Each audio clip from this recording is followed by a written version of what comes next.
درود پاک پڑھیں اللہم صلی علی سیدنا و شفیعنا مولانا محمد بارک وسلم صلو علیہ صلاۃ و سلام علیک یا رسول اللہ صلی اللہ تعالی علیہ وسلم۔ عزیزان گرامی، آج جو مجھے عنوان دیا گیا ہے وہ آج کے حالات سے ریلیٹڈ ہے۔ اگر آپ نے سنجیدگی کے ساتھ میری گفتگو کو سماعت کیا تو انشاءاللہ تعالی اگر میں اپنے موضوع کا حق بھی ادا نہ کر سکا مگر کچھ مفید باتیں آپ کے سامنے رکھ سکوں گا۔ میرا ٹاپک ہے آج کا امت مسلمہ اور اصلاح معاشرہ۔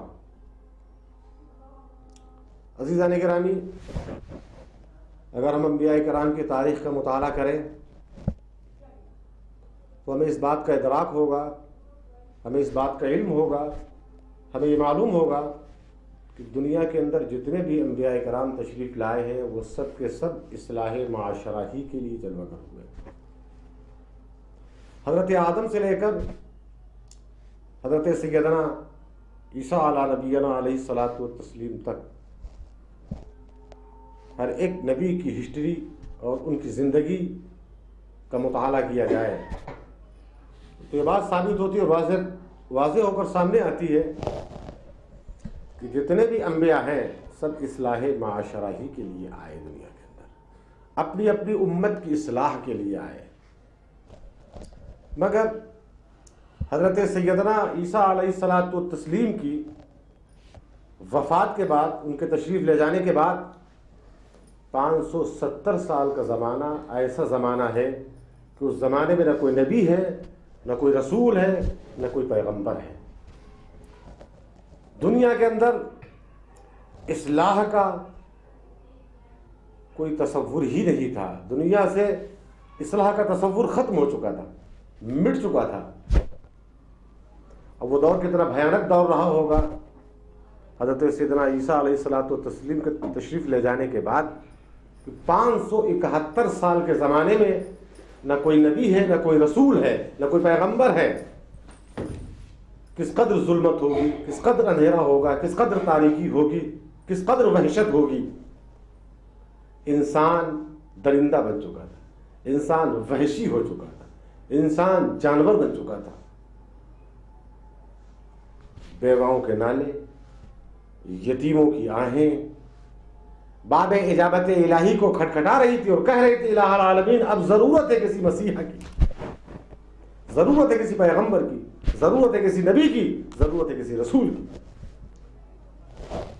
اللہ تبارک و تعالی 571 سال کے بعد یا 70 سال کے بعد اللہ تبارک و تعالی نے ہم اور آپ کے آقا مولا احمد مجتبی محمد مصطفیٰ ارواحنا فدا صلی اللہ تعالی علیہ وسلم کو جلوہ گر دیا۔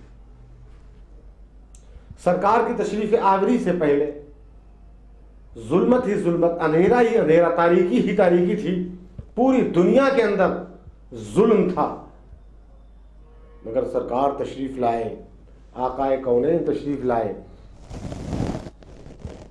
تو آپ نے انسانیت کا درس دیا، انسان کو انسان بنایا۔ وہ دور تو ایسا دور تھا کہ برائیاں عام تھیں، کوئی یہ کہنے والا نہیں تھا کہ تم انسان ہو اور انسان بڑا عظیم ہوتا ہے، انسان بڑا افضل ہوتا ہے، انسان بڑا اعلیٰ ہوتا ہے، تم انسانی قدروں کو پامال کر رہے ہو، کوئی ایسا کہنے والا نہیں تھا۔ اور ایک بات یاد رکھیں، اس وقت تک دنیا کے اندر پیغمبر جلوہ گر نہیں ہوتے، اس وقت تک نبی نہیں آتے، ظلم اپنی انتہا کو پہنچ جاتا ہے، پیغمبر جلوہ گر نہیں ہوتے۔ پیغمبر اس وقت آتے ہیں کہ ظلم تو باقی ہوتا ہے، احساس ظلم فنا ہو جاتا ہے۔ ظلم باقی ہوتا ہے، احساس ظلم جب احساس فنا ہو جاتا ہے، سرکشی موجود ہوتی ہے، سرکشی کا احساس فنا ہو جاتا ہے، وحشت موجود ہوتی ہے، وحشت کا احساس فنا ہو جاتا ہے۔ اور جب احساس فنا ہو جاتا ہے تو اللہ کسی پیغمبر کو جلوہ گر کرتا ہے، کسی نبی کو بھیجتا ہے، کسی رسول کو بھیجتا ہے۔ جب ظلم اپنے انتہا کو پہنچ گیا اور انسانوں کے دلوں سے احساس ختم ہو گیا، اچھائی اور برائی کی تمیز ختم ہو گئی، احساس مٹ گیا، احساس فنا ہو گیا. کوئی یہ کہنے والا نہیں تھا کہ تم انسان ہو، یہ برائی کر رہی ہو، برا کام ہے. اور یہ انسان بڑا عظیم ہوتا ہے. انسان تو وہ ہوتا ہے کہ جس کے سر کے اوپر اللہ نے تاج کرامت رکھا ہے. لقد کرمنا بنی آدم کا منصب انسان کو عطا کیا ہے. اور انسان کے اندر یہ تمیز نہیں تھی کہ اس کا احساس ختم ہو چکا تھا، احساس فنا ہو چکا تھا. اور جب احساس فنا ہوتا ہے تو اللہ پیغمبر کو جلوہ گر کرتا ہے، نبی کو بھیجتا ہے، رسول کو بھیجتا ہے. عزیزان گرامی، میں عرض کرنا یہ چاہتا ہوں، پیغمبر احساس فنا ہوتا ہے تو پیغمبر جلوہ گر آتے ہیں. اور نبی کون و مکان صلی اللہ علیہ وسلم کی آمد سے پہلے تو حال یہ رہا کہ اگر معاشرے کے اندر ایک برائی پیدا ہوئی تو اس ایک برائی کے خاتمے کے لیے اللہ نے کسی پیغمبر کو جلوہ گر کیا. آپ انبیاء کرام کی زندگی کا مطالعہ کریں. حضرت شعیب بھی ہیں، جناب ہارون بھی ہیں. ایک وقت میں کئی انبیاء کرام جلوہ کر رہے ایک برائی کے خاتمے کے لیے. ایک قوم نے برائی کا ارتکاب کیا، ایک قوم نے ناپ اور تول میں کمی کی تو اللہ نے ایک پیغمبر کو بھیجا. ایک قوم نے معاملے میں بدمعاملگی کی، اللہ نے کسی پیغمبر کو جلوہ کر کیا. ایک قوم کا مغرور اپنے آپ کو خدا بن بیٹھا اور اس نے خدائی کا دعویٰ کیا اور لوگوں پر اپنا رعب جمانے لگا تو اللہ نے کسی پیغمبر کو جلوہ کیا. کسی ایک برائی کے خاتمے کے لیے اللہ نے پیغمبر کو بھیجا. اور بعض اوقات ایسے گزرے ہیں کہ ایک ہی وقت میں ایک برائی کے خاتمے کے لیے کئی پیغمبر جلوہ گر ہوئے ہیں. ایک وقت میں دو نبی رہے. مگر آئیے اب ہم پیغمبر اعظم صلی اللہ علیہ وسلم کی زندگی کا مطالعہ کرتے ہیں کہ عرب میں مکہ المکرمہ کی سرزمین پر وہ کون سی برائی جو موجود نہ ہو. ساری معاشرتی برائیوں کا مجموعہ بن چکی تھی مکہ المکرمہ کی سرزمین پر. وہ ساری برائیاں جو کبھی کہیں پائی جاتی ہیں، وہ ساری برائیاں مکہ المکرمہ کی سرزمین پر موجود تھی. وہاں شراب نوشی بھی تھی، بد اخلاقی بھی تھی، بد کرداری بھی تھی، زنا بھی تھا، بارگاہ خداوندی سے دوری بھی تھی، ظلم بھی تھا، وحشت بھی تھی، بربریت بھی تھی. ساری برائیاں مکہ المکرمہ کی سرزمین پر موجود تھیں. اس کو قرآن مقدس نے وادی غیر ذی زرع کے نام سے محفوظ کر لیا گیا قرآن پاک کے اندر. ان تمام برائیوں کے خاتمے کے لیے اللہ تبارک و تعالی نے ہم اور آپ کے آقا مولا جناب سید کائنات محمد الرسول اللہ صلی اللہ علیہ وسلم کو بھیجا.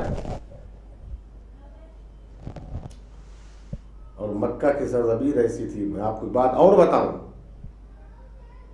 ذہن نشی کر لیں کہ ہمارے آقا سے پہلے نبی کون و مکہ صلی اللہ علیہ وسلم سے پہلے جو انبیاء کرام تشریف لائے ہیں، حضرت یعقوب سے لے کر حضرت نوح تک جتنے بھی انبیاء کرام تشریف لائے ہیں وہ سب کے سب عراق کی سرزمین پر تشریف لائے ہیں.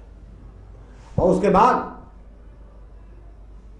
کہ جو انبیاء کرام ہیں حضرت عیسیٰ تک وہ سب کے سب مصر اور فلسطین کی سرزمین پر تشریف لائے.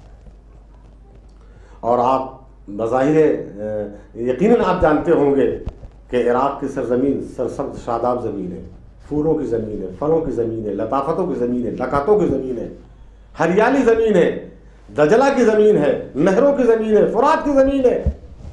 اور یہی حال مصر کی بھی زمین جو ہے وہ بڑی نرم و نازک زمین ہے، ہریالی زمین ہے، پھولوں کی زمین ہے، نکہتوں کی زمین ہے، لطافتوں کی زمین ہے، سرسبز و شاداب زمین ہے.